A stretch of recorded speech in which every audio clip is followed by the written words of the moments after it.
Meus amados irmãos e irmãs, que a graça e a paz do nosso Senhor Jesus Cristo inundem o coração de cada um de vocês nesta noite. Olhem ao redor. Sintam a presença uns dos outros. Mas mais do que isso, eu os convido a sentir uma presença que transcende estas paredes, uma presença que nos une em um só corpo e um só espírito, a presença do Deus vivo. Hoje o meu coração arde com um tema que é, ao mesmo tempo, simples e profundamente misterioso. Um tema que está no cerne da nossa caminhada com Cristo. Como ouvimos a voz de Deus?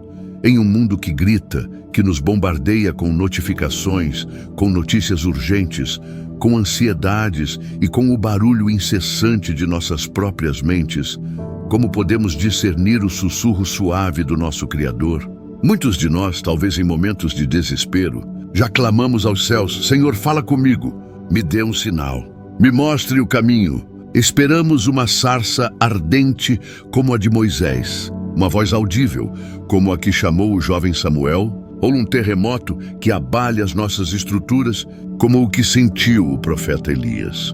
E não me entendam mal, nosso Deus é um Deus de maravilhas. Ele pode e, por vezes, age de maneiras espetaculares e inconfundíveis. Ele abriu o Mar Vermelho, ele ressuscitou os mortos, ele é o Deus do impossível. Mas e se eu lhes disser que a maneira mais comum, mais constante e mais íntima que Deus escolheu para falar conosco no dia a dia não é através do trovão, mas através de uma brisa suave? E se essa brisa suave for um pensamento que ele planta em sua mente? Um pensamento de paz em meio ao caos. Um pensamento de coragem em meio ao medo. Um pensamento de amor em meio à amargura. A Bíblia nos assegura em 1 Reis 19 que, quando Elias fugia para o monte Horebe, Deus não estava no vento forte, nem no terremoto, nem no fogo. Ele estava na voz mansa e delicada. Que paradoxo maravilhoso! O Criador do universo, aquele cuja voz formou as galáxias, escolhe sussurrar ao coração de seus filhos. Isso nos mostra algo fundamental sobre o caráter de Deus. Ele não é um Deus distante e impessoal. Ele é um Pai que deseja intimidade. Ele não quer apenas nos dar ordens de longe. Ele quer caminhar conosco, conversar conosco, guiar nossos passos através de um diálogo constante e amoroso. Ele nos deu o seu Espírito Santo para habitar em nós. Pensem na magnitude disso. O mesmo Espírito que pairava sobre as águas na criação, o mesmo Espírito que desceu sobre Jesus em forma de pomba, vive dentro de você e de mim. E esse Espírito não está em silêncio. Ele está constantemente se comunicando, nos guiando, nos convencendo do pecado, da justiça e do juízo. A questão não é se Deus está falando, mas se nós estamos ouvindo. Então, a grande questão que se levanta é: como podemos diferenciar a voz de Deus dos nossos próprios pensamentos, das nossas ansiedades ou até mesmo das mentiras que o inimigo tenta plantar em nossa mente? Esta é uma busca vital para todo cristão. E a resposta, graças a Deus, não está envolta em mistério impenetrável. Ele nos deu ferramentas claras em Sua palavra para nos ajudar a discernir. A primeira e mais importante ferramenta de verificação é a própria Escritura. A palavra de Deus. Em 2 Timóteo 3,16, Paulo nos diz que toda a Escritura é inspirada por Deus e útil para o ensino, para a repreensão, para a correção e para a instrução na justiça. A voz de Deus em um pensamento nunca, jamais, em hipótese alguma, contradirá a sua palavra escrita. Deus não é um Deus de confusão. Ele não vai lhe dizer em um pensamento para fazer algo que a Bíblia claramente condena. Se um pensamento o incentiva a fofocar, a guardar rancor, a ser desonesto ou a ceder à luxúria, pode ter certeza absoluta: essa voz não é a do bom pastor. A voz do pastor sempre nos guia para os pastos verdejantes da retidão e da santidade. Portanto, o primeiro passo para aprender a ouvir a Deus em seus pensamentos é mergulhar naquilo que Ele já falou de forma clara e imutável. Leia a sua Bíblia. Devore-a. Medite nela de dia e de noite. Quanto mais a palavra de Deus preencher a sua mente, mais fácil será reconhecer o tom da sua voz quando Ele sussurrar. A segunda grande ferramenta de discernimento é a paz. Não uma paz qualquer, não a ausência de problemas, mas a paz de Cristo. Filipenses 4:7 nos promete a paz de Deus, que excede todo o entendimento. Essa é uma paz sobrenatural. É a paz que Jesus tinha para dormir tranquilamente no meio de uma tempestade violenta. Quando Deus planta um pensamento ou uma direção em seu coração, mesmo que essa direção seja desafiadora, mesmo que ela o tire da sua zona de conforto, ela virá acompanhada por uma inexplicável sensação de calma e certeza interior.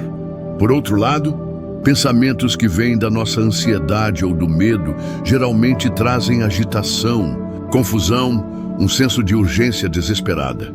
A voz do inimigo acusa, condena e pressiona. A voz de Deus acalma, confirma e direciona com uma paz que ancora a nossa alma.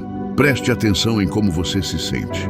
O espírito que habita em nós é um espírito de paz. A terceira chave para o discernimento é o fruto. Jesus nos ensinou em Mateus 7, pelos seus frutos os conhecereis. Podemos aplicar esse mesmo princípio aos nossos pensamentos. Para onde esse pensamento está me levando? Qual é o resultado provável se eu seguir essa ideia?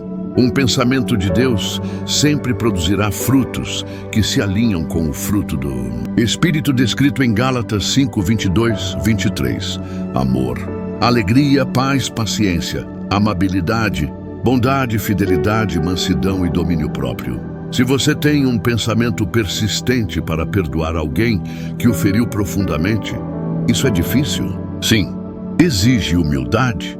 Sim. Mas qual é o fruto? Paz, libertação, restauração. Isso soa como a obra de Deus. Se um pensamento o impele a usar seus talentos para servir na igreja ou na comunidade, isso pode exigir sacrifício de tempo e energia? Sim, mas qual é o fruto? Alegria, propósito, edificação do corpo de Cristo.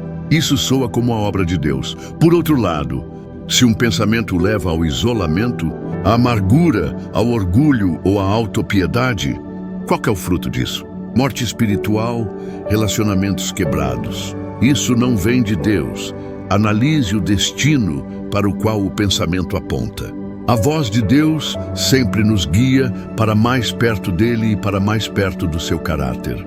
E há uma quarta ferramenta vital, que muitos de nós negligenciamos na nossa era individualista, o conselho piedoso. Provérbios 11:14 nos diz: não havendo sábia direção, o povo cai, mas na multidão de conselheiros há segurança. Deus nos colocou em um corpo, a igreja, por um motivo. Ele não espera que caminhemos sozinhos. Se você tem um pensamento, uma ideia, uma direção que você acredita ser de Deus, mas ainda sente incerteza, submeta à oração e ao conselho de irmãos e irmãs maduros na fé. Converse com seu pastor, com um líder de célula, com um cristão de confiança, cuja vida você admira. A confirmação através da comunidade é um poderoso sinal de que você está no caminho certo. Muitas vezes, Deus usará a boca de outra pessoa para confirmar exatamente aquilo que ele já estava sussurrando em seu coração. Essa confirmação externa fortalece nossa fé e nos dá coragem para avançar. Não tenha medo de ser vulnerável e compartilhar sua jornada. A sabedoria coletiva do corpo de Cristo é um presente de Deus para nossa proteção e direção. Agora, vamos falar sobre os obstáculos. Porque mesmo com essas ferramentas, às vezes parece tão difícil ouvir a voz de Deus. Por que o sinal parece estar tão fraco? Existem barreiras que nós mesmos, consciente ou inconscientemente, erguemos. A primeira e mais óbvia barreira é o pecado não confessado. Isaías 59:2 é brutalmente honesto. Mas as vossas iniquidades fazem separação entre vós e o vosso Deus. E os vossos pecados encobrem o seu rosto de vós, para que não vos ouça. O pecado cria estática na nossa linha de comunicação com o céu. É como tentar sintonizar uma rádio com a antena quebrada. A transmissão está lá, mas a recepção é horrível. Um coração cheio de amargura, orgulho, inveja ou imoralidade. É um coração que terá extrema dificuldade em discernir o sussurro suave do Espírito Santo. É por isso que o arrependimento e a confissão diários não são apenas rituais religiosos. São atos vitais de manutenção do nosso relacionamento com Deus. Manter contas curtas com Deus, confessando nossos pecados, assim que o Espírito nos convence deles, limpa o canal para que possamos ouvir com mais clareza. A segunda grande barreira é o barulho. E não falo apenas do barulho externo, mas do barulho interno. Vivemos na cultura da distração. Nossas mentes estão constantemente ocupadas, pulando de uma preocupação para outra, de uma tela para outra. Nós tememos o silêncio. Se temos um minuto livre, pegamos o celular. Se entramos no carro, ligamos o rádio. Nós enchemos cada espaço vazio com ruído. E como podemos esperar ouvir uma voz mansa e delicada no meio de um furacão de informações e entretenimento? É impossível. Para ouvir a Deus, precisamos intencionalmente cultivar momentos de silêncio e quietude.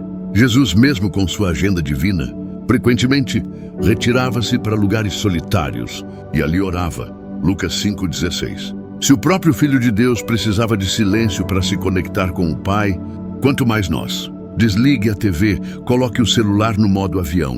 Encontre um canto tranquilo em sua casa. Acalme sua mente. Apenas esteja na presença de Deus.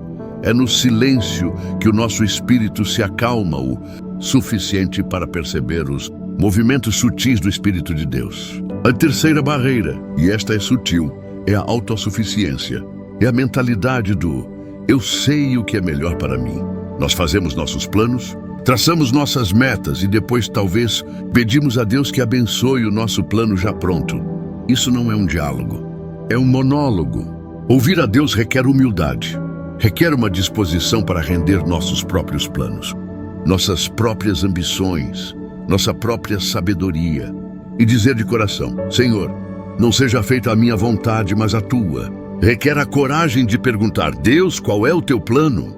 E tu está disposto a ouvir uma resposta que pode ser completamente diferente do que esperávamos. Lembre-se da história de Filipe e o eunuco em Atos 8. Filipe estava no meio de um grande avivamento em Samaria, um ministério de sucesso. De repente, o Espírito lhe diz através de um anjo para ir a uma estrada deserta.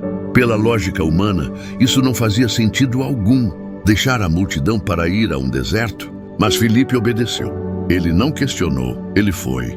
E naquela estrada deserta, ele encontrou um homem sedento pela verdade, o tesoureiro da Etiópia.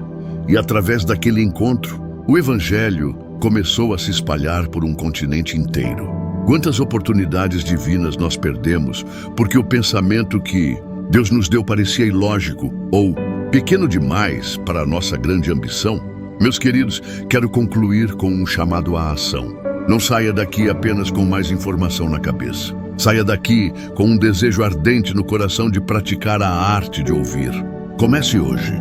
Comece pequeno. Primeiro, comprometa-se a passar pelo menos 10 minutos por dia em silêncio absoluto diante de Deus. Sem pedidos, sem lista de compras espirituais. Apenas quieto, dizendo: Senhor, fala, o teu servo ouve. Segundo, mantenha um diário. Anote os pensamentos persistentes que lhe trazem paz, as ideias que o inspiram a amar e a servir. Anote as passagens bíblicas que saltam aos seus olhos. Com o tempo, você começará a ver padrões, a reconhecer a assinatura de Deus em sua vida. Terceiro, pratique a obediência imediata nas pequenas coisas. Se Deus colocar em sua mente o pensamento de ligar para um amigo que está sofrendo, não adie, faça-o. Se sentir um impulso de dar uma palavra de encorajamento a um colega de trabalho, obedeça.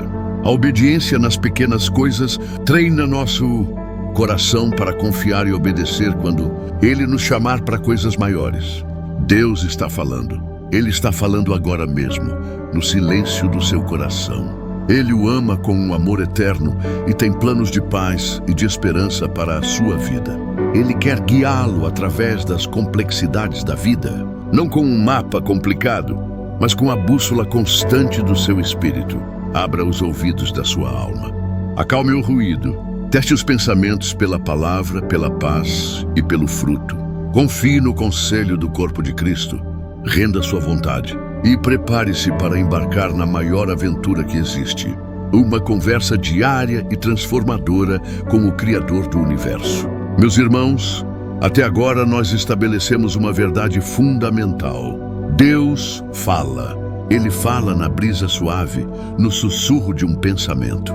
Vimos que a sua palavra, a paz, que excede o entendimento, o fruto do Espírito e o conselho de irmãos maduros, são as nossas ferramentas de discernimento. E terminamos com um chamado à ação: cultivar o silêncio, registrar os toques de Deus e praticar a obediência imediata nas pequenas coisas. Mas agora eu quero aprofundar.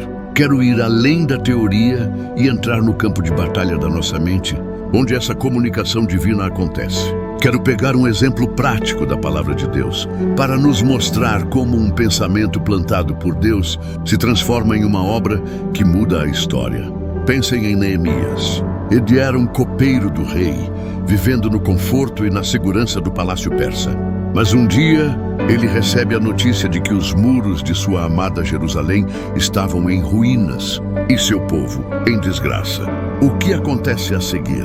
A Bíblia diz que ele se sentou, chorou, lamentou por dias, jejuou e orou. Mas o que foi essa oração? Foi o início de uma conversa. A notícia gerou um fardo em seu coração. Esse fardo, meus irmãos, era um pensamento divino.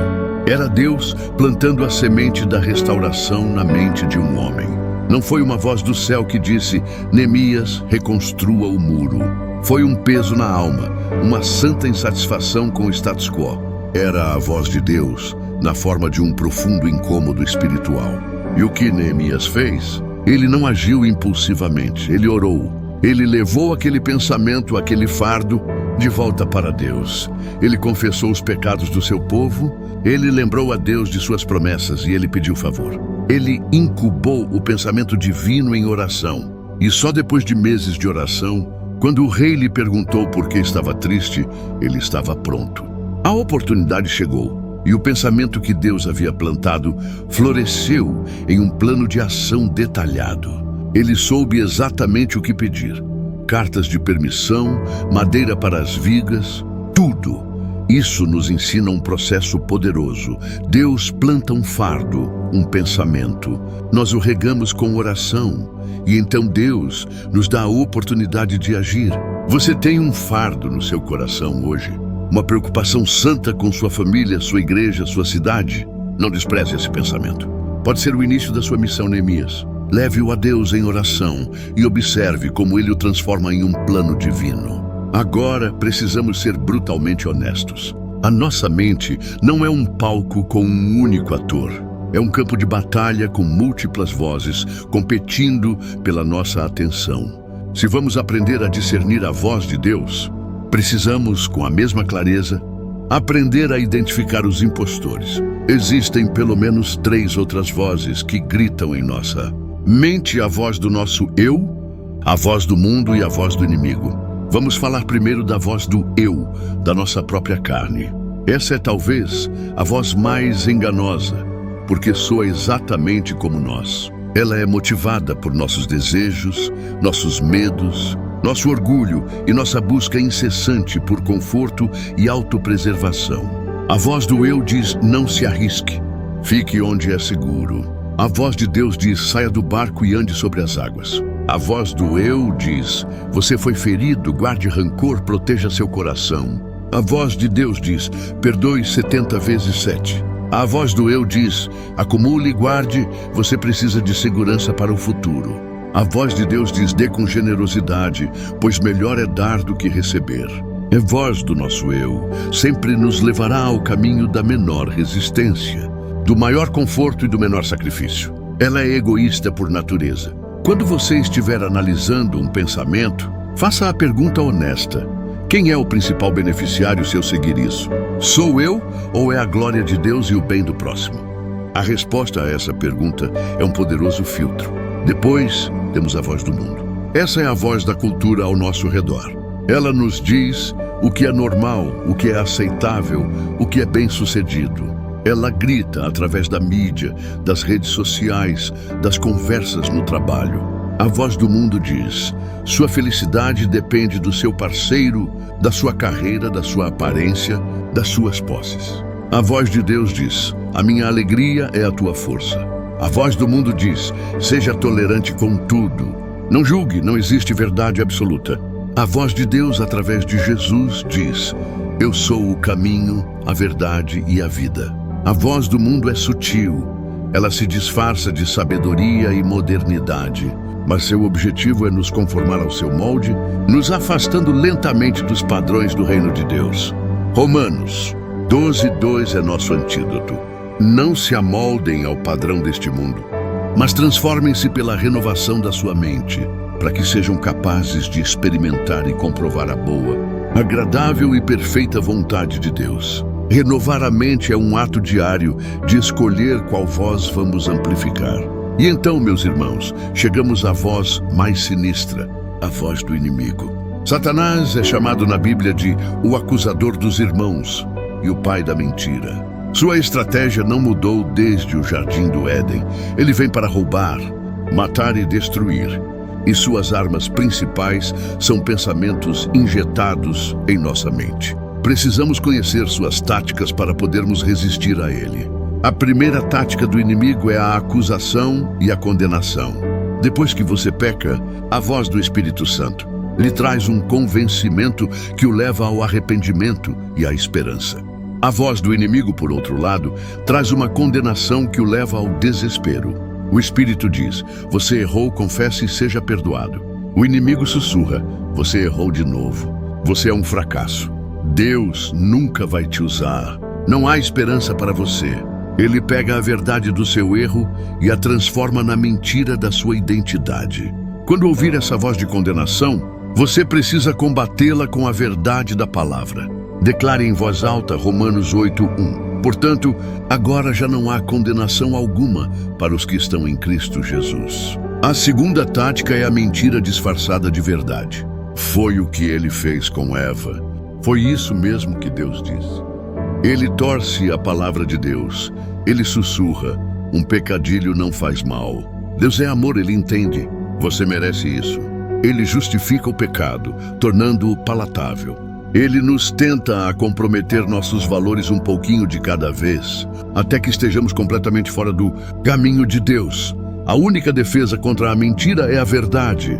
Quando Jesus foi tentado no deserto, qual foi a sua resposta a cada mentira de Satanás? Está escrito: ele usou a espada do Espírito, que é a palavra de Deus. A terceira tática é o medo e a ansiedade. O inimigo adora nos paralisar com pensamentos de e se? E se você falhar? E se te rejeitarem? E se você ficar doente? Ele pinta os piores cenários em nossa imaginação para nos impedir de avançar na fé. A resposta de Deus para o medo não é a ausência de perigo, mas a sua presença conosco. Centenas de vezes a Bíblia diz: não temas, porque eu estou contigo. A voz de Deus inspira fé e coragem, mesmo diante do perigo. A voz do inimigo inspira medo e paralisia, mesmo quando não há perigo real. Aprenda a reconhecer a assinatura da mentira, da condenação e do medo. E quando a identificar, resista. Tiago 4:7 diz: sujeitai-vos, pois a Deus, resisti ao diabo, e ele fugirá de vós. Mas e quanto àqueles momentos, irmãos? Aqueles momentos terríveis e desoladores em que nós buscamos, nos aquietamos, tentamos ouvir, e a única coisa que encontramos é o silêncio. O que fazemos quando Deus parece ter emudecido? Esta é uma das experiências mais difíceis da jornada cristã. Nós oramos, jejuamos, lemos a palavra, mas o céu parece de bronze. Primeiro, entenda que você não está sozinho. Os maiores heróis da fé passaram por isso. Davi clamou no Salmo 22, meu Deus, por que me abandonaste? A própria Mãe Teresa de Calcutá, em seus diários, descreveu décadas de um sentimento de silêncio e escuridão de Deus, mesmo enquanto realizava uma obra monumental para ele. O silêncio de Deus não é necessariamente um sinal de sua ausência ou de sua desaprovação. Muitas vezes, o silêncio é uma ferramenta que ele usa para um propósito maior. Às vezes, o silêncio de Deus é um teste de fé. É fácil confiar em Deus quando estamos ouvindo sua voz e vendo seus milagres. Mas a verdadeira fé é forjada no silêncio. É a fé que diz: mesmo que ele não me fale, eu continuarei a crer no que ele já falou em sua palavra. Mesmo que eu não o sinta, eu continuarei a servi-lo. É a fé de Jó, que no auge de sua dor declarou: ainda que ele me mate, nele esperarei. É nesses períodos de silêncio que nossas raízes espirituais se aprofundam, buscando a água da verdade que já conhecemos, em vez de depender apenas das emoções da superfície. Outras vezes, o silêncio de Deus é um convite para amadurecer. Quando nossos filhos são bebês, nós lhes damos tudo na boca. Mas à medida que crescem, nós os ensinamos a se alimentar sozinhos. Espiritualmente, Deus faz o mesmo. No início da nossa caminhada, Ele pode nos dar muitas experiências emocionais, muitas respostas claras para nos firmar. Mas à medida que amadurecemos, Ele espera que comecemos a usar as ferramentas que Ele nos deu. Ele quer que aprendamos a caminhar pela fé e não pela vista ou pelo som. Ele quer que tomemos decisões baseadas nos princípios de Sua palavra, confiando que Ele está conosco, mesmo que não nos dê uma instrução específica a cada passo. Portanto, se você está em uma estação de silêncio, não se desespere. Primeiro, examine seu coração. Há algum pecado não confessado bloqueando a comunicação? Se não, então se apegue firmemente à palavra de Deus. Ancore-se nas promessas que Ele já fez. Continue a praticar as disciplinas espirituais: oração, leitura, comunhão. Lembre-se do que Deus já fez em sua vida. E espere. O profeta Abacuque disse: ficarei no meu posto de sentinela e tomarei posição sobre a muralha. Aguardarei para ver o que Ele me dirá. A espera ativa e fiel no silêncio é um dos atos de adoração mais profundos que podemos oferecer. Tendo explorado as vozes e o silêncio, quero lhes apresentar um conceito que trará enorme confiança para a sua caminhada: a Sinfonia da Confirmação. Pensem em uma grande orquestra. Há os violinos, os violoncelos, os metais, a percussão. Uma única nota de um violino pode ser bonita, mas pode não ser suficiente para identificar toda a música. Mas quando toda a orquestra toca em harmonia, a melodia se torna inconfundível. Deus raramente, especialmente em decisões importantes, fala através de um único instrumento. Ele rege uma sinfonia para confirmar sua vontade. E quais são os instrumentos dessa orquestra divina? O primeiro instrumento é o pensamento persistente de paz. A ideia que Deus planta em sua mente, como já falamos. Essa é a melodia principal, o tema da música. Mas então Deus adiciona o segundo instrumento, a sua palavra escrita. Você está com aquele pensamento na mente e, de repente, durante sua leitura bíblica ou aqui mesmo no culto, uma passagem salta aos seus olhos e fala diretamente àquela situação. É a harmonia que se encaixa perfeitamente na melodia. O pensamento que você tinha é agora sustentado pela verdade imutável da Escritura. Então, entra o terceiro instrumento, o conselho piedoso. Você compartilha aquele pensamento, agora confirmado pela palavra, com um irmão maduro e ele diz: sabe, eu estava orando por você e senti exatamente a mesma coisa. Ou ele lhe dá uma palavra de sabedoria que se alinha perfeitamente.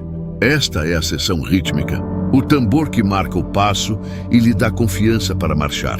E, finalmente, muitas vezes Deus usa o quarto instrumento, as circunstâncias, as portas que Ele abre e fecha. Você tem o pensamento, a confirmação na palavra e o apoio da comunidade, e de repente uma oportunidade que não existia antes aparece. Uma porta se abre, um recurso se materializa, aquele telefonema chega. Esse é o crescendo da orquestra. É Deus dizendo: o palco está pronto, avance. Quando esses quatro instrumentos, o pensamento de paz, a palavra, o conselho e a circunstância, tocam a mesma música, você pode ter uma confiança extraordinária de que está ouvindo a voz de Deus. Não dependa de apenas um deles. Busque a sinfonia. Se você tem um pensamento, mas ele contradiz a palavra, a música está desafinada. Se você tem uma porta aberta, mas não sente paz, algo está errado. Espere pela harmonia. Deus é um maestro perfeito e Ele anseia por reger a sinfonia da sua vontade em sua vida. Falamos sobre o sussurro de Deus, sobre as ferramentas para discernir, sobre as vozes impostoras, sobre o silêncio e sobre a sinfonia da confirmação. Mas quero que tudo isso culmine em um único ponto, em um convite final. Tudo isso, cada parte desta mensagem, não se trata de aprender uma técnica. Não se trata de dominar uma fórmula espiritual. Trata-se de algo infinitamente mais profundo e mais belo. Trata-se de intimidade. Ouvir a voz de Deus não é uma habilidade a ser adquirida. É o resultado natural de um relacionamento a ser cultivado. Você reconhece a voz das pessoas que ama, não porque estudou a frequência de suas cordas vocais, mas porque passa tempo com elas. Você conhece a voz do seu cônjuge, do seu filho, do seu melhor amigo. Você a reconheceria no meio de uma multidão. Por quê? Por causa da intimidade. O convite de Deus para você hoje não é para que você se torne um especialista em discernimento. É para que você se torne um amigo íntimo dele. O desejo do coração de Deus não é apenas lhe dar direções, mas compartilhar a vida com você. Ele quer ouvir sobre o seu dia. Ele quer que você derrame seu coração diante dele. Ele quer rir com você em suas alegrias e chorar com você em suas tristezas. E a partir desse lugar de amizade, de relacionamento constante, que o reconhecimento de sua voz se torna uma segunda natureza. Talvez você esteja aqui hoje e essa conversa toda soe estranha. Talvez Deus pareça distante, um conceito e não uma pessoa. O primeiro passo para ouvir a sua voz é aceitar aquele que é a própria Palavra de Deus encarnada, Jesus Cristo. É através do sacrifício de Jesus na cruz que a linha de comunicação, quebrada pelo pecado, foi restaurada. Se você nunca entregou sua vida a Ele, o convite mais importante que Deus lhe faz hoje é este: venha a mim. Para os que já caminham com Cristo, o convite é para ir mais fundo. Chega de um cristianismo de domingo, de um relacionamento superficial. Deus está chamando você para a profundidade de uma conversa diária. Ele está chamando você para desligar o barulho do mundo e ligar a frequência do céu. Eu quero terminar com uma oração. E eu os convido a fazer desta a sua oração, aí mesmo onde você está. Feche seus olhos, acalme seu coração e repita isso em seu espírito com toda a sinceridade. Pai Celestial, eu venho a Ti em nome de Jesus. Perdoa-me pela minha surdez espiritual. Perdoa-me por encher minha vida com tanto barulho que não consigo ouvir a Tua voz. Hoje eu tomo uma decisão. Eu quero Te ouvir. Eu quero intimidade contigo. Afina os meus ouvidos espirituais. Dá-me fome pela Tua palavra. Dá-me um coração que ama o silêncio na Tua presença. Ensina-me a discernir a Tua voz em meio a todas as outras. Eu rendo os meus planos, as minhas ansiedades, os meus medos a Ti. Eu quero a Tua vontade, Senhor. Fala, Pai. O Teu servo, o Teu filho, a Tua filha está ouvindo. Eu me comprometo, a partir de hoje, a buscar a Tua face e a ouvir o Teu sussurro. Em nome de Jesus, amém. Meus irmãos, que este seja o início da mais incrível jornada da sua vida. A jornada de caminhar e conversar com Deus a cada passo do caminho. Que Deus os abençoe.